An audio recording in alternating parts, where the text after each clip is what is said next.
جماهير ريال مدريد توجه إهانات للاعب مغربي لن تصدق سبب هجومهم عليه، ورده عليهم كان قاسيا للغاية.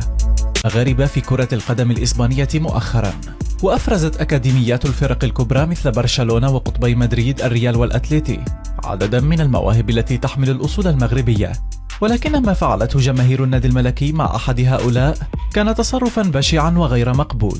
هجوم ضار على لاعب مغربي للأسف كان هجوما عنصريا، وهو ما أدى إلى إثارة الجدل والرأي العام في إسبانيا، خاصة بعدما فرط هذا اللاعب في تمثيل منتخب لاروخا واختار اللعب بألوان العلم المغربي وتمثيل أسود الأطلس. فهل كان لهجوم جماهير الريال علاقة بهذا الاختيار؟ لماذا هذا النجم المغربي بالتحديد؟ ولماذا فعلت جماهير ريال مدريد ما فعلت؟ وما هو الهتاف الذي اعترضت عليه كل البرامج ووسائل الإعلام الإسبانية؟ القصة تعود لمباراة الديربي بين فريقي أتلتيكو مدريد وريال مدريد للشباب، والتي تألق بها موهبة الروخ بلانكوس ونجمه القادم سليم الجباري، ولكنها كانت شاهدة على أحداث عنصرية مؤسفة للغاية وهتافات مزعجة من جماهير ريال مدريد في حق نجم غريمهم ومنافسهم اللدود. وطوال شوط المباراة الأول والذي انتهى بنتيجة 2-2 كانت جماهير الريال تهاجم الإجباري، وفي كل مرة يلمس فيها الكرة تطلق عليه صافرات الاستهجان، إلى أن أخذ الأمر بنغمة التحدي. وكما تعرفون أو كما قالوا دوما، لا تتحدى مغربيا.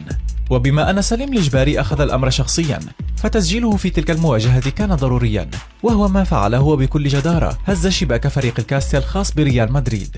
واحتفاله كما ستشاهدون الآن سبب الكثير من اللغط وأشعل الأمور أكثر، فقد ذهب إلى مدرج ريال مدريد ورفع قميصه أمامهم لكي يستفزهم بشكل واضح.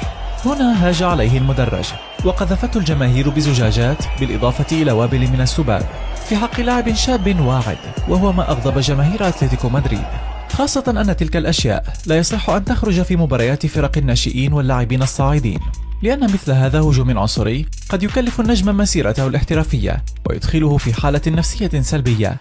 بطبيعة الحال وقفت جماهير أتلتيكو مدريد بجوار لاعبها المميز، وقدمت له عبارات المساندة بعد اللقاء، بل وعرضت حسابات رسمية للروخ بلانكوس صور تضامن ودعم للإجباري ضد ما تعرض له في الديربي.